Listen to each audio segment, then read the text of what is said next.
پرندوں کو اس طرح دانہ ڈالو، اللہ مالا مال کر دے گا۔ حضرت علی رضی اللہ تعالیٰ عنہ نے ارشاد فرمایا، پرندوں کو اس طرح دانہ ڈالو، تم بہت ہی جلد مالدار ہو جاؤ گے۔ تمہارے گھر سے کبھی رزق، دولت اور پیسہ ختم نہیں ہوگا۔ پیارے بہن بھائیوں، آج کی ویڈیو میں ہم آپ کو حضرت علی رضی اللہ تعالیٰ عنہ کا پرندوں کو دانہ ڈالنے کا وہ خاص اور انوکھا طریقہ بتانے جا رہے ہیں جو آپ کو دنوں میں مالدار بنا سکتا ہے۔ لیکن ویڈیو میں آگے بڑھنے سے پہلے براہ کرم اسلامی چینل کو سبسکرائب کر کے گھنٹی کا آئیکن دبا دیں اور اس ویڈیو کو لائک بھی کر دیں۔ اگر آپ یہ سمجھتے ہیں کہ رزق کی تنگی اور غربت صرف آج کا مسئلہ ہے تو ایسا نہیں ہے، بلکہ آج سے 1400 سال پہلے بھی غربت اتنا ہی بڑا مسئلہ ہوا کرتی تھی جتنا کہ آج ہے۔ اسی لیے حضرت علی رضی اللہ تعالیٰ عنہ نے ارشاد فرمایا، اگر کسی دن غربت میرے سامنے انسانی شکل میں آ جائے تو میں اسے دیکھتے ہی قتل کر دوں۔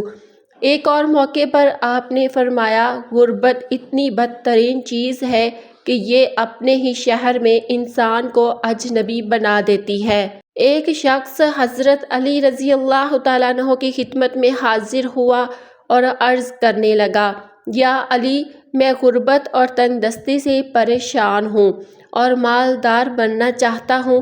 آپ مجھے کوئی ایسا راستہ یا طریقہ بتا دیں کہ میں جلد ہی مالدار بن جاؤں۔ حضرت علی رضی اللہ تعالیٰ عنہ نے فرمایا، اے شخص، تم اپنے رزق میں سے، اپنے کھانے میں سے اللہ تعالیٰ کی غیر مخلوق کو دینا شروع کر دو، تم بہت جلد مالدار ہو جاؤ گے۔ اس شخص نے عرض کیا، یا علی، میں تو بہت غریب اور مفلس ہوں، میں کسی کو کیا دے سکتا ہوں؟ یہ سن کر حضرت علی رضی اللہ عنہ مسکرا دیے اور فرمایا، کیا تیرے گھر میں کھانا نہیں بنتا؟ اس شخص نے کہا، یا علی، میرے گھر میں کھانا بنتا ہے، بلکہ میں دن میں 2 وقت کھاتا ہوں۔ حضرت علی رضی اللہ تعالیٰ عنہ نے ارشاد فرمایا، اے شخص، تم اپنے رزق میں سے اللہ کی غیر مخلوق کو دو، چاہے 2 دانے ہی کیوں نہ ہو، لیکن دو، چاہے وہ کیڑے مکوڑے ہوں، چوپاہے ہوں یا اڑنے والے پرندے۔ لیکن جب تم اللہ کی غیر مخلوق کو دینا شروع کر دو گے تو اللہ تمہاری تنگدستی اور رزق کی کمی کو ختم فرما دے گا اور تمہیں وافر مقدار میں رزق عطا فرمائے گا۔ کچھ دنوں بعد وہ شخص دوبارہ حضرت علی رضی اللہ تعالیٰ عنہ کی خدمت میں حاضر ہوا اور عرض کرنے لگا، یا علی، آپ نے جیسا فرمایا تھا میں نے ویسا ہی کیا اور آج میرے پاس اتنا رزق اور دولت ہے کہ مجھے خود سمجھ نہیں آتا کہ اتنے رزق اور دولت کا کیا کروں۔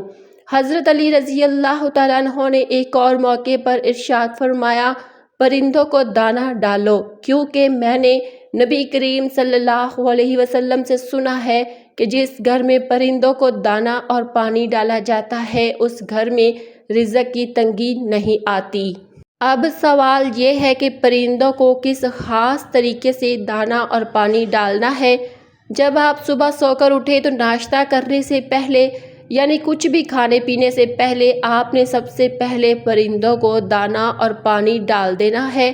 طریقہ: دانے اور پانی ڈالنے سے پہلے یا اس کے دوران آپ نے کم از کم 11 بار سبحان اللہ پڑھنا ہے۔ سبحان اللہ ایک بار ہوا، اسی طرح آپ کم از کم 11 بار سبحان اللہ پڑھ لیں، چاہے تو اس سے بھی زیادہ پڑھ سکتے ہیں۔ آپ یہ ذکر دانہ اور پانی ڈالنے سے پہلے کر سکتے ہیں یا ڈالنے کے دوران بھی، یہ آپ کی مرضی پر منحصر ہے۔ یاد رکھیں، سبحان اللہ ایک چھوٹا سا کلمہ ہے لیکن اس کی فضیلت اور برکت بہت زیادہ ہے۔ اللہ تعالیٰ اپنی ساری مخلوق میں رزق سبحان اللہ کی برکت سے ہی تقسیم فرماتا ہے۔ اگر آپ اس طریقے کو اپنا معمول بنا لیتے ہیں تو انشاءاللہ تعالیٰ آپ کے حالات بدل جائیں گے، رزق، دولت اور پیسے کی فراوانی ہو جائے گی اور جتنا آپ کو ضرورت ہے اللہ تعالیٰ اس سے کہیں زیادہ عطا فرمائے گا۔ اگر ویڈیو پسند آئی ہو تو کمنٹس میں ماشاءاللہ یا سبحان اللہ ضرور لکھیں۔ اللہ حافظ۔